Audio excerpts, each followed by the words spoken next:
এই আপনারা জানেন যে শরীফ ওসমান হাদির একটি বাচ্চা মাত্র 8 মাস বয়স। ওর বাচ্চা যখন জন্ম হয়েছে আমাকে বলেছেন, ভাই আমার বাচ্চার জন্য একটি নাম নির্বাচন করেন, যেই নামের মধ্যে বিপ্লবী চেতনা থাকবে। আমার সন্তানের জন্য একটি নাম নির্বাচন করেন, যেই নামটা সাহসিকতার পরিচয় বহন করবে।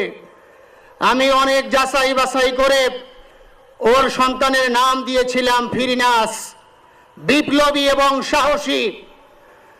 সম্মানিত ভাইয়েরা, আজকের ওর সন্তানের চেহারার দিকে তাকানো যায় না।